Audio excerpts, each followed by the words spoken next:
Praise the lord. దేవునికి స్తోత్రం కలుగును గాక. రండి మరొకసారి దేవుని వాక్య ధ్యానంలోనికి మనం వెళదాం. ఈ మధ్యకాలంలో మీరు గమనిస్తున్నారో లేదో, చాలా భయంకరమైనటువంటి కార్యాలు జరుగుతూ మనుషులను చాలా నిరాశలోనికి, నిస్పృహలోనికి, కృంగుదలలోనికి తీసుకొని వెళ్ళి ఆత్మహత్యలు చేసుకోవడానికి ప్రేరేపించబడిపోతున్నారు. కారణం ఏమిటంటే, they are not understanding their life. ఇలాగే బ్రతకాలి అని దేవుడేమి నిర్దేశించలే. ఎలాగైనా బ్రతుకుకి అర్థం తెచ్చుకోవాలని ఆలోచన చేయాలి. ఇప్పుడు ఇన్ని కెలామిటీస్కి కారణం ఏమిటంటే, వేరొకరితో పోల్చుకొని అలాంటి బ్రతుకు మనకు లేదని, ఆ బ్రతుకు బ్రతకడం కంటే చావడం మేలనుకునే దుర్భరమైన నిర్ణయాల్లోనికి వస్తున్నారు. ఎవరికో జరిగింది మనకి జరగాలని లేదు, మనకి జరిగింది ఎవరికి జరగకపోవచ్చు కూడా. కాస్త ఆలోచన చేస్తే ఈ బ్రతుక్కి చాలా విలువ ఉంది ప్రియులారా. నేను అన్ని స్థలాల్లోనూ చెప్తాను, మరొకసారి మీ కొరకు చెప్తున్నాను. మన బ్రతుకుకి చాలా విలువ ఉందండి. God has given such a great existence on earth. ఈ భూమి మీద మన ఉనికికి ఒక ప్రత్యేకత ఉంది.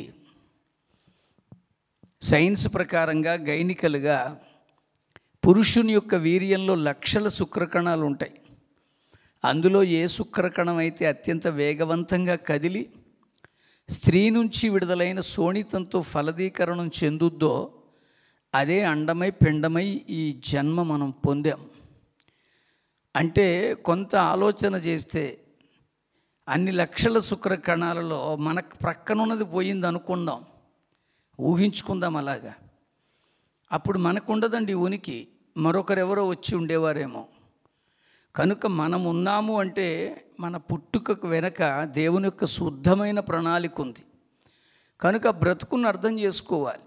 మనం ఏం చేస్తున్నామంటే, ఈ బ్రతుకు ద్వారా ఈ లోకంలో ఏదో సాధించేద్దామని, ఈ బ్రతుకులోనే మనము అత్యున్నత స్థాయికి వెళ్ళిపోవాలని ఏవేవో ఆశలు కలిగి ఉండడం, అవి జరగకపోయినప్పుడు మనం చాలా నిరుత్సాహపడిపోయి, నీరసపడిపోయి, నిస్పృహలోకి వెళ్ళిపోయి, కొంతమంది అయితే ఎంత బలహీనపడుతున్నారంటే వారి బ్రతుకులే అంతం చేసుకునేంత స్థాయికి వెళ్ళిపోతున్నారు. మనం ఉన్నదాంతో హాయిగా ఉందామండి. ఈరోజు యాకోబు అనేటువంటి భక్తుని ద్వారా 4వ అధ్యాయములో 13వ వచనం నుంచి అంటాడు, నేడైనను రేపైనను ఒకానొక పట్టణమునకు వెళ్ళి అక్కడ ఉండి 1 సంవత్సరము వ్యాపారము చేసి లాభము సంపాదించుకొందమని రండని చెప్పుకొని వారలారా. అంటే ఎక్కడికైనా వెళ్ళిపోదాం, విస్తారంగా డబ్బులు సంపాదిద్దాం, లేదా పేరు ప్రఖ్యాతులు సంపాదిద్దాం. ఇప్పుడు కొంతమంది ఆలోచనలు అవే. దానికి తోడు ఈ మీడియా భలే సహకరిస్తోంది. ప్రతి పనికి మాలిన ఒక వివరాలు కూడా ఈరోజు జనాలు లక్షలలో చూడగలుగుతున్నారంటే ఎంత బలహీన పరిస్థితుల్లో మానవ జీవితాలు ఉన్నాయి గమనించండి. ఏదో ఒక రీతిగా మనం పేరు సంపాదించాలి, ఏదో ఒక రీతిగా మనకి సబ్స్క్రైబర్లు పెరిగితే మనకి డబ్బులు వస్తాయి. ఇంకా అదొక పని అయిపోయిందండి ఇప్పుడు. మొన్న ఒక యవ్వనస్తుడు అంటున్నాడు, నేను 8 గంటలు ఇన్స్టాగ్రామ్ మీదే ఉంటానండి అన్నాడు. అసలు ఇన్స్టా మీద అతను 8 గంటలు పనిచేస్తున్నాడంటే అసలు ఎంతగా అతడు దానికి అలవాటైపోయాడో చూడండి. ఈరోజు నేను అంటున్నాను, ఏదో సంపాదించేసుకొని సాధించేసుకొని గొప్ప అయిపోదాం అనుకునే తలంపులతో ఉన్న వారితో అంటున్నాడు, రేపేమి సంభవించునో మీకు తెలియదు. We don't know what is going to happen tomorrow. ఈరోజు చాలా గొప్పగా నేను అది ఇది అని అనుకోవద్దండి. రేపేమి సంభవించునో నీకు తెలియదు. మీ జీవము ఏ పాటిది, మీరు కొంతసేపు కనబడి అంతలో మాయమైపోయే ఆవిరి వంటి వారే. కనుక ఈ ఆవిరి వంటి జీవితానికి విపరీతమైన ఆశలు, ఆలోచనలు, కోపాలు, పంతాలు, పట్టింపులు ఇవన్నిటినీ తెచ్చుకొని మనం ఎన్ని సౌందర్యవంతమైనటువంటి, సుఖవంతమైనటువంటి, సంతోషదాయకమైనటువంటి విషయాలను మనం దూరం చేసుకుంటున్నామో కించిత్ ఆలోచన చేద్దాం. రేపేం జరుగుద్దో తెలియదండి. అందుకనే నేను అంటున్నాను, ఈ చిన్న మాత్రపు యాత్రలో ఇన్ని అవసరం అటండి. ఒక మంచి కథ చదివాను నేను. ఒక ఆమె బస్సులో ప్రయాణం చేస్తుందట. ఒక బస్ స్టాప్ వచ్చేసరికి ఒక ముసలావిడ ఎక్కిందండి. ఆవిడ ఎక్కి ఆవిడకున్న సంచులు లగేజ్ అన్నీ ఈ కూర్చున్న ఆవిడ పక్కనంతా వేసేస్తోంది. మొత్తానికి చిరాకు పడుతూ వచ్చి ఆ ముసలావిడ ఆ పక్కనున్న స్థలాన్ని ఆక్యుపై చేసుకొని తన సరంజామాతో చాలా విసుగు తెప్పించేసింది. ఆ ప్రయాణం చేస్తున్న అమ్మాయి కామ్గా కూర్చొని ఉందండి. మిగిలిన ప్రయాణికులకి కొంచెం చిరాకు వేసి, అదేమిటండి ఆవిడ అంతగా మిమ్మల్ని ఇబ్బంది పెడుతుంటే మీరేమిటండి అంత మౌనంగా ఉన్నారు అని ఆవిడని అడిగి, మీరు ఏదో ఒకటి చెప్పండి, ఆవిడికి ఏదో ఒకటి చెయ్యండి అన్నట్టుగా మాట్లాడుతుంటే ఆవిడ చెప్పిన సమాధానం అద్భుతం. అయ్యా, నేను వచ్చే బస్ స్టాప్లో నేను దిగిపోతాను, ఈ లోపల నాకు ఈవిడితో ఈ గొడవంతా నాకు అవసరం అంటారా అంది. ఎంత అద్భుతమైన సత్యం అండి. రేపో మాపో అయిపోతాయి ఈ బ్రతుకులు, ఏమీ గ్యారంటీలు లేవు. ఈ లోపల ఈ పంతాలు పట్టింపులు, పగలు ద్వేషాలు, కక్షలు కార్పణ్యాలు, విద్వేషాలు, విమర్శలు ఇవన్నీ అవసరం అంటారటండి అసలు. అందుకనే అంటుంది వాక్యం, రేపు ఏమి సంభవించునో మీకు తెలియదు, మీ జీవం ఏ పాటిది, అది కొంతసేపు కనబడి అంతలో ఆవిరైపోయే ఆవిరి లాంటి వారే. కనుక ప్రభువు చిత్తమైతే, అందుకనే ఈ బ్రతుకుని దేవునికి అప్పగించను. ప్రభువా, ఈరోజు నా జీవితంలో నువ్వేమి నిర్ణయించావు, ఈ 2024లో నా బ్రతుకుని మీరు ఎలాగ మలచబోతున్నారు, ఏమిటి నాకు ఇవ్వబోతున్నారు, ఏమిటి నా ద్వారా మీరు పొందే మహిమ అని అప్పగించండి. అందుకనే ప్రభువు చిత్తమైతే మనం బ్రతికి ఉండి ఇది అది చేద్దామని చెప్పుకొనవలెను. అది ప్రభు ఇవ్వాలి మనకి. అయ్యా, ఈ సంవత్సరంలో నా విషయంలో కార్యం చేయి, నేను ఎప్పటి నుంచో వివాహం కొరకు ఎదురు చూస్తున్నాను, నేను ఎప్పటి నుంచో పిల్లల కొరకు ఎదురు చూస్తున్నాను, నేను ఎప్పటి నుంచో నాకు ఒక ఉద్యోగం వస్తుందని ఆశపడి ఉన్నాను, ఎప్పటి నుంచో నాకంటూ ఒక సొంత ఇల్లు కట్టుకోవాలని ఇష్టంగా ఉన్నాను. ఏదైతే అది దేవుడితో చెప్పడానికే, మనుషులతో చెప్పుకోవడానికి మనం ఇష్టపడిపోతాం. ఎవరైనా ఏదైనా చేసేస్తారేమో అని. ఈ మనుషులందరి చేత చేయించగలిగేవాడు మహానుభావుడు దేవుడే. ఆయనతో చెప్పుకోండి. ప్రభువు చిత్తమైతే బ్రతికి ఉండి ఇది అది చేతమని చెప్పుకొనవలని. ఇప్పుడైతే మీరు మీ డంబముల యందు అతిశయపడుతున్నారు. ఏంటంటే చెప్పుకునేది, నాకు అన్నీ తెలుసు, నాకు ఎవడు చెప్పక్కర్లేదు, అసలు చెప్పకపోతే దేవుడు చేయడా, ఇలాంటి డంబపు మాటలు వద్దండి. అందుకనే నిరాశ పెరిగిపోతుంది, నిస్పృహలు పెరిగిపోతున్నాయి, నెమ్మది లేకుండా పోయింది, సంతోషం కనపడడం మానేసింది. ఈ 24లోనైనా కొంత మనం ఆలోచన చేద్దాం. మన అడుగులను ఆయన వైపు వేద్దాం. ఆయన సమస్యను పరిష్కరించే దిశలో మనల్ని నడిపిస్తాడు. అందుకని అక్కడ అంటాడు, ఇప్పుడైతే మీరు మీ డంబములేంది అతిశయపడుతున్నారు, అట్టి అతిశయమంతయు చెడ్డది. కాబట్టి మేలైనది చేయ ఎరిగి ఉండియు అలా చెయ్యకపోతేనే ఈ పాపపు ఏడుపులు. మేలైనది చెయ్యండి, ప్రతి వారితోనూ సంతోషంగా ఉండండి. ఈ 2024లో మీ అడుగులను స్థిరపరిచి ఆయన బలపరుస్తాడండి. మీ మీద తనకు ఒక ప్రత్యేకమైన దృష్టి ఉంది. ఆ దృష్టిని మీరు మీ వైపు మళ్ళించుకునే దిశలో మీరు ప్రయత్నాలు మొదలుపెట్టండి. యెహోషువ అనేటువంటి ఒక భక్తుని ద్వారా మోషే తదనంతరము నాయకునిగా చేశాడు యెహోషువని దేవుడు. మరి ఆ యెహోషువకి ధైర్యం కలగడం కొరకు దేవుడు చాలా పనులు చేసుకొచ్చాడు.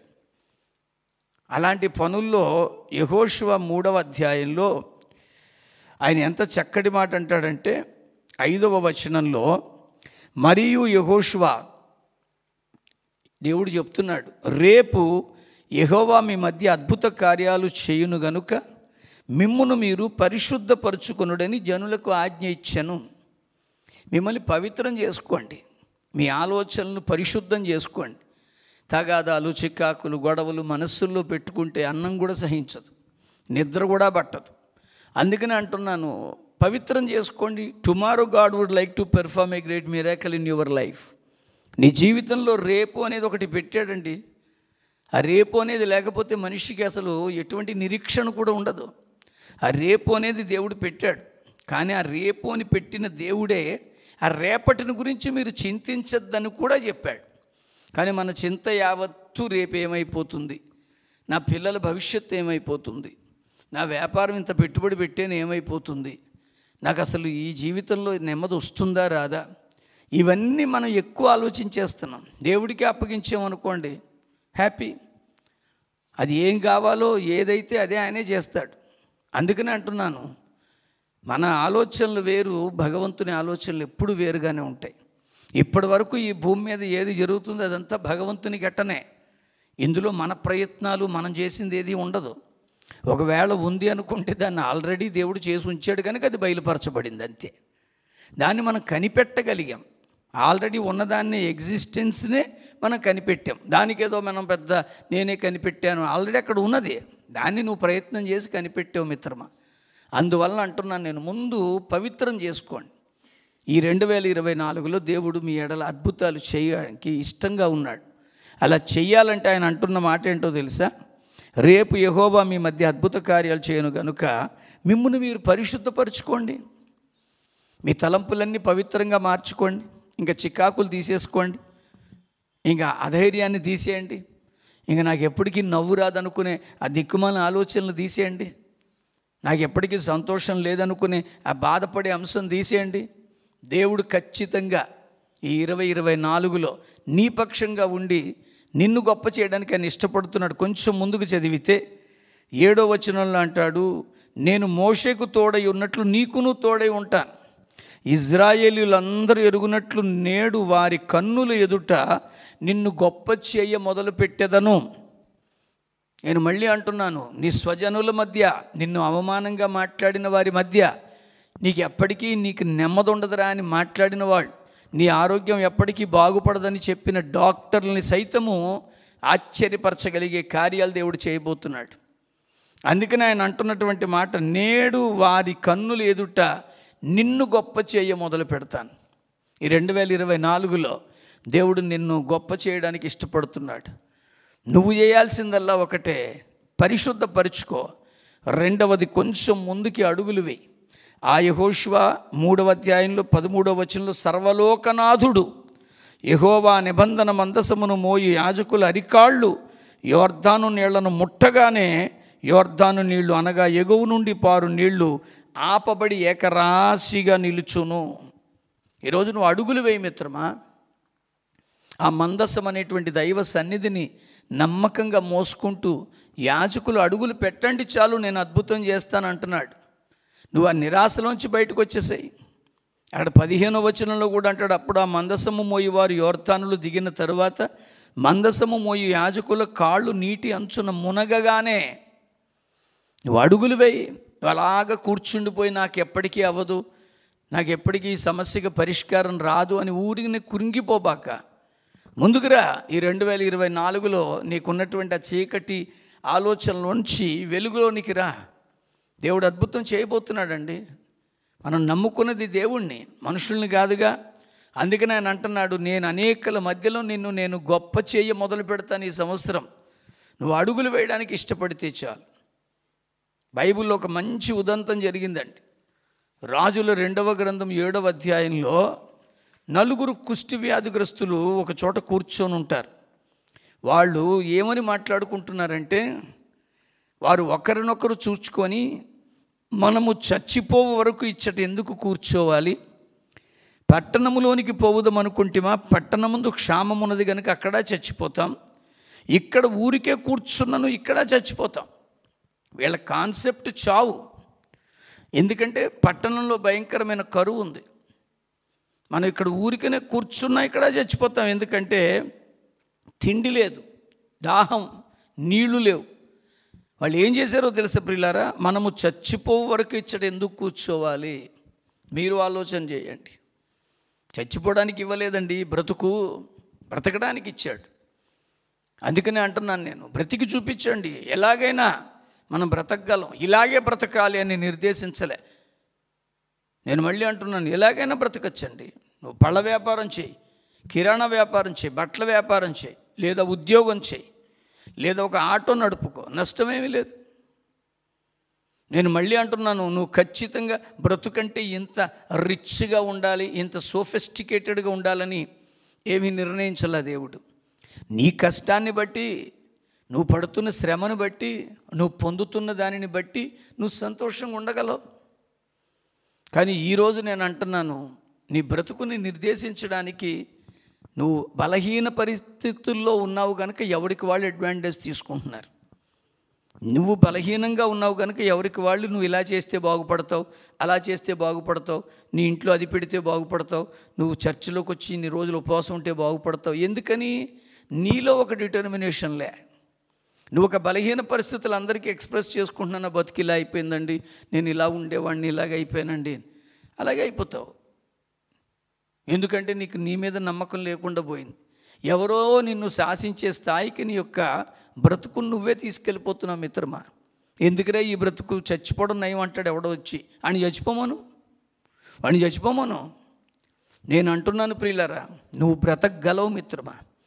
ఆ దేవుడి వైపు నువ్వు అడుగులు వేయడానికి ఇష్టపడి, ఇదిగో యోర్దానులోనికి పాదము మోపిన వెంటనే దానిని చీల్చాడంటండి. ఆ యోర్దాను నది ఏకరాశిగా ఉండిపోయిందంట. నీ సమస్య కూడా ఈ 2024లో నా దేవుడు చీల్చబోతున్నాడు. నేను మళ్ళీ చెప్తున్నాను ప్రియులారా, నువ్వు అడుగులు వేయడానికి ఇష్టపడితే చాలు, నువ్వు అడుగులు తీసుకోవడానికి ఇష్టపడితే చాలు, ఆ సమస్యను గద్దించగలిగే స్థాయిలోకి నువ్వు వస్తే చాలు. ఇక్కడ నడుస్తున్నది నలుగురు కుష్ఠోళ్ళండి. ఈ కుష్ఠోళ్ళు కూర్చొని చావు గురించి ఆలోచించుకుంటూ, ఎందుకు మనం ఇలా చచ్చిపోవాలి, రండి సమస్య అయినటువంటి సిరియన్ల దండుపేటలోనికి పోదాం రండి. ఒకవేళ వాళ్ళు మన బ్రతకనిస్తే బతుకుతాం, లేదా అక్కడే చచ్చిపోతాం. కానీ విజయం వస్తే బతుకులు నిలుస్తుంది, విజయం వస్తే బ్రతికి చూపించగలం. అలాంటి ఒక డిటర్మినేషన్తో అడుగులు వేశారండి. ఎవరు వీళ్ళు? Literally they were lep of people. నలుగురు కుష్ఠోళ్ళండి. మనం బాగున్నాంగా, అడుగులు బలంగా వేయగలంగా. పాపం వాళ్ళైతే అడుగులు బలంగా వేయలేరు. కానీ ఆశ్చర్యం ఏంటంటే, అడుగులు వేయాలన్న బలమైనటువంటి సంకల్పం వాళ్ళ చేత అడుగులు వేయించింది. నువ్వు అన్నీ బాగున్నాయి కానీ నీలో సంకల్పం లేదు. వీళ్ళకి ఏమీ బాగలేదు కానీ సంకల్పం ఉంది. ఈరోజు నువ్వు కూడా అడుగులు వేయి. నేను మంచి మాట చెప్తున్నాను ఒక సేవకుడిగా. నీ బలహీనతను పక్కన పెట్టు. వాళ్ళు నలుగురు కుష్ఠోళ్ళండి. ఆ బలహీనతను పట్టుకొని సరే ఇక్కడే కూర్చొని కుళ్ళి చచ్చిపోదామని అనుకోలే, సమస్య వైపు నడుద్దాం రండి అన్నారు. వాళ్ళ ఆశ్చర్యం ఏమిటంటే, ఎప్పుడు మొదలు పెట్టారంటే నడక, వాళ్ళు పేటలోనికి పోవాలని లేచి సిరియన్ల దండు వెలుపలి భాగమున వద్దగా రాగా సంధి చీకటిన వాళ్ళు ప్రయాణం తీసుకున్నారంట. అక్కడ వాక్యం ఎంత బాగా చెప్పిందంటే, సంధి చీకటి యందు సిరియన్ల దండుపేటలోనికి వెళ్ళాలి. టైం చూడండి, ఆ సంధి చీకట్లో ప్రయాణం తీసుకున్నారండి వాళ్ళు. లిటరల్లీ లెప్పర్ పీపుల్ అండి, కుష్ఠోళ్ళు. సంధ్యా సమయం అయిపోతున్న సమయంలో, అంటే వెలుగు తగ్గిపోతున్న సమయంలో అడుగులు వేస్తున్నారు. ఇక్కడ ఒక అద్భుతం చేశాడండి దేవుడు. నీ సంకల్పానికి దేవుడు విలువిస్తాడు మిత్రమా. నీ సంకల్పమే ఈరోజు ఈ 2024లో నిన్ను హెచ్చించబోతుంది. నీ సంకల్పమే నీ ప్రతి కార్యపు అవరోధాలని తొలగించబోతోంది. నీ సంకల్పమే ప్రతి అడ్డుబండను తొలగించి నీ ప్రయాణాన్ని సఫలము చేసి విజయం వైపు నడిపించబోతోంది. నలుగురు నడుచుకుంటూ వెళుతున్నారు. ఈ లోపల దేవుడు ఏం చేశాడో తెలుసా అండి? వారి సంకల్పాన్ని బలపరుచుతూ యెహోవా రథముల ధ్వనియు, గుర్రముల ధ్వనియు, గొప్ప సమూహపు ధ్వనియు సిరియన్ల దండునకు వినబడునట్లుగా చేయగా. అంటే శత్రువుకి దేవుడు ఎలాంటి శబ్దాన్ని వినిపింపజేశాడో చూడండి. అడుగులు వేసేది నలుగురు కుష్ఠోళ్ళండి. మనకు మళ్ళీ వేగంగా పరుగులు తీయలేరు, బలమైన అడుగులు పడవు వాళ్ళకి. కానీ ఆ అడుగులను స్థిరపరిచి బలమైన శబ్దంగా మార్చాడండి దేవుడు. ఆశ్చర్యం ఏంటంటే, వెంటనే వాళ్ళు అనుకుంటున్నారు, ఆ శత్రువులు, వారు మన మీదకి వచ్చుటకే ఇశ్రాయేలు రాజు హిత్తీల రాజుకు, ఐగుప్తు రాజుకు బత్తెమిచ్చి ఉన్నాడని ఒకరితో ఒకరు చెప్పుకొని, ఈ నలుగురు కూడా ఒకరితో ఒకరు చెప్పుకొని చచ్చిపోదాం అనుకున్న వాళ్ళు ఒకరితో ఒకరు చెప్పుకొని సంకల్పాన్ని కలిగి అడుగులు వేస్తుంటే, శత్రువులు ఒకరితో ఒకరు చెప్పుకొని లేచి తమ గుడారములోనైనను, గుర్రములోనైనను, గాడిదలోనైనను, దండుపేటలో ఉన్న వాటిలోనైనను ఏమీ తీసుకొనక తమ ప్రాణములు రక్షించుకుంటే చాలనుకొని సంధ్య చీకటి ఉన్నది ఉన్నట్టుగానే పేట విడిచి పారిపోయారు. That is the wonder. నలుగురు కుష్ఠోళ్ళు నడక ప్రారంభించింది సంధ్య చీకటి సమయంలో. ఈ శత్రువులందరూ పేట విడిచి పారిపోయింది సంధ్య చీకటి సమయంలో. నువ్వు అడుగువే, ఆ అడుగే అవతల కార్యాన్ని ప్రారంభించేస్తుంది మిత్రమా. వీళ్ళు సంధ్య చీకటి మొదలుపెట్టి ఎప్పుడో తెల్లవారుజామున అక్కడికి వెళ్ళలే. వీళ్ళు వెళుతూ ఉండగానే అక్కడ దేవుడు అద్భుతం చేసేసాడు. గొప్ప భయంకరమైన శబ్దాలను పుట్టించి వారు భయభ్రాంతులకు గురయ్యి పులోమని సైన్యం మన మీదకి వచ్చేస్తుంది, ఎందుకైనా మంచిది పారిపోదాం అనుకొని పారిపోయారు. ఈరోజు నువ్వు అడుగులేస్తావా మిత్రమా? అప్పుడు వాళ్ళు అంటున్న మాట, వారు మనము అక్కడికి వచ్చారండి. తీరా అక్కడికి వచ్చేసరికి ఎవరూ లేరు. ఆ గుడారాల్లో భోజనాలు ఉన్నాయి, బంగారం ఉంది, వెండి ఉన్నాయి. ఇవన్నీ చూసి ఆనందపడిపోయి తీసుకున్నారు.